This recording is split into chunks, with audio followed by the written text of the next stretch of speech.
Hello and welcome to the Time Capsule Podcast. I'm Barbara Beauregard, genealogist, educator, author, and creator of the Time Capsule Method. This podcast is dedicated to helping you preserve, protect, and share your family history with confidence, clarity, and purpose. If you've ever thought, I don't know enough to get started, I need to learn more before I begin. Other people are experts. I'm just a beginner. Then today's episode is for you because one of the biggest myths in genealogy is the idea that you need to be an expert before you can start preserving your family history. The truth is exactly the opposite. You don't become an expert and then start. You start, and over time, you gain experience. Today, we're going to talk about why waiting for expertise often prevents people from preserving their family history, what really matters when you're getting started, and the simple steps anyone can take to begin today. So, let's get started with the myth of the expert. One of the most common things I hear from people is, I wish I knew as much as you do. I understand why people say that. I've been researching family history for more than 40 years. But here's what many people don't realize. 40 years ago, I didn't know any more than they do today. I had questions. I made mistakes. I followed wrong leads. I misunderstood records, and I got confused, just like everyone else. The difference wasn't expertise. The difference was starting. Many people believe genealogy is a specialized skill that requires years of training before they can do anything meaningful. But preserving family history isn't just about research. It's about collecting memories, saving photographs, recording stories, identifying people, protecting documents, and anyone can do those things. You don't need a certification. You don't need a degree. You don't need decades of experience. You simply need a willingness to begin. When most people think about family history, they think about records, birth certificates, marriage records, military records, census records, and obituaries. These records are important, but records tell us what happened. Stories tell us who people were. A census record can tell you where your grandmother lived, but a story can tell you what her home was like, how it smelt when she made a batch of cookies, or why she left school at 14 years old. A death certificate can tell you when someone died, but can't tell when a 14-year-old son watched his father die from his bedroom. A story can tell you how they lived. And that's the difference. The facts often survive. The stories often don't. Think about your own family for a moment. How much do you know about your great-grandparents? You may know where they lived, but do you know how they lived? Not the dates, not the places, the people. What made them laugh? What frightened them? What were they proud of? What lessons did they learn? What mistakes shaped their lives? For many of us, the answers are surprisingly few, and that's because stories disappear quietly. As genealogists, we often inherit photographs. Sometimes they're carefully labeled, but then there are times when many are not. You may have experienced this yourself. You open a box. Inside are dozens of photographs, people standing together, and you think to yourself, what was the occasion? Who are the children playing? Are they related? Then you come across wedding portraits. Who is this couple? When and where did this wedding happen?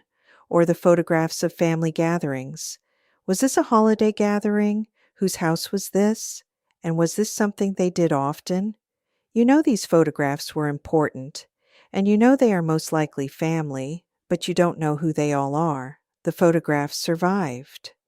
But the story did not. I often tell people that an unlabeled photograph is a reminder of how quickly family knowledge can disappear. Someone once knew exactly who those people were. Someone knew where the photograph was taken.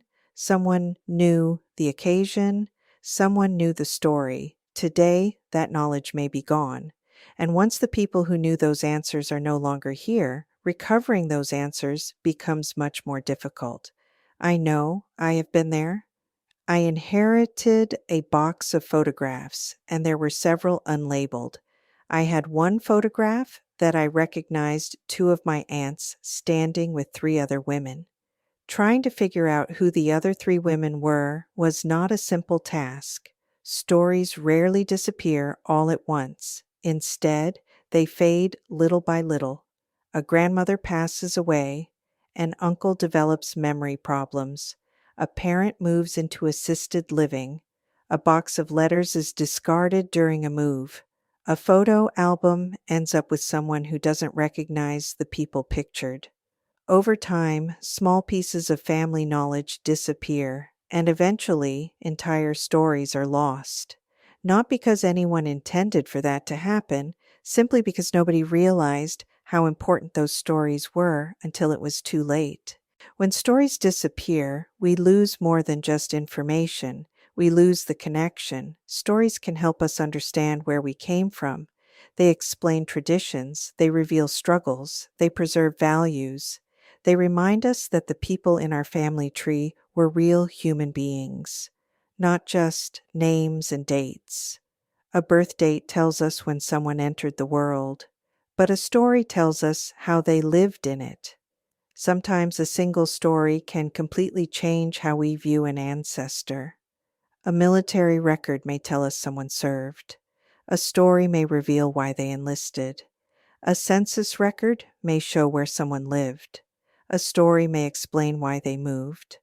Those details transform records into people, and people into family. One of the biggest reasons stories disappear is because people assume there will always be more time. We tell ourselves, I'll ask this winter when I have more time, or next year when the kids are gone to college. I'll record those stories later after I retire, or I'll write that down someday. But life continues to move quickly, and unfortunately, someday doesn't always arrive. Every family has knowledge holders, people who remember the names, people who remember the relationships, people who remember the stories behind the photographs. Every year, some of that knowledge disappears.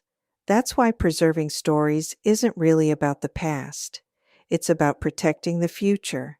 Many people believe preserving stories requires expensive equipment. The truth is, it doesn't. You don't need a professional recording studio. You don't need special software. You don't need to create a perfect family history project. You simply need to begin. A smartphone can record stories. A voice memo can record stories.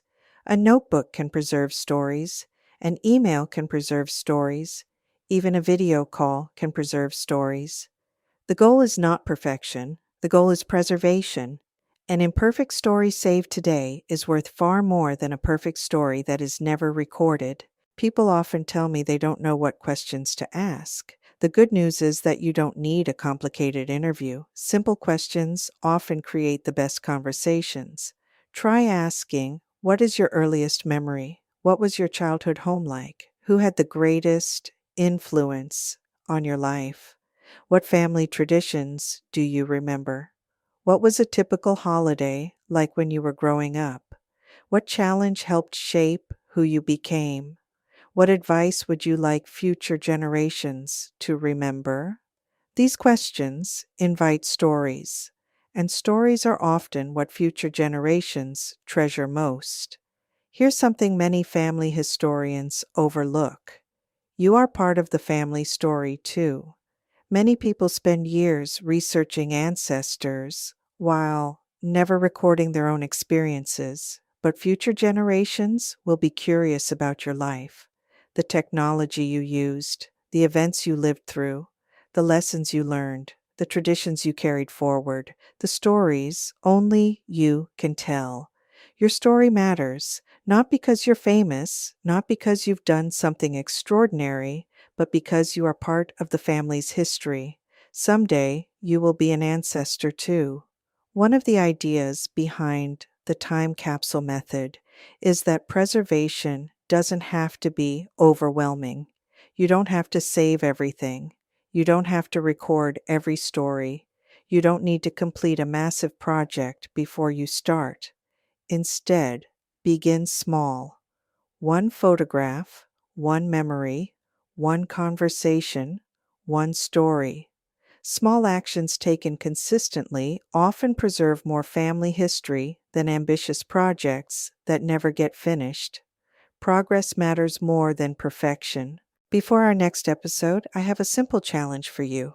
Choose one person, just one, a parent, a grandparent, an aunt, an uncle, a sibling, or even yourself. Ask one meaningful question, record one story, write down one memory.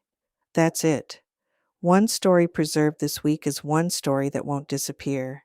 And over time, those small efforts become a priceless legacy.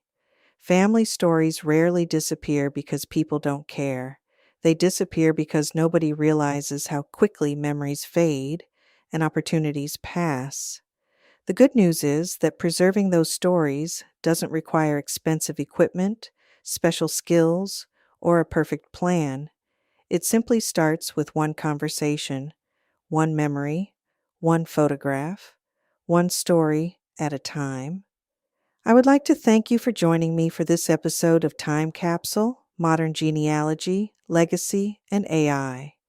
If you enjoyed today's episode, please consider following the podcast and sharing it with a friend, family member, or fellow genealogist. And if you're interested in learning more about preserving and protecting your family history, visit ancestryseeking.com for additional resources, courses, articles, and tools. Remember, family history isn't just about discovering the past. It's about preserving it for the future. Until next time, I'm Barbara Beauregard. Keep preserving your stories, protecting your legacy, and building your family's time capsule.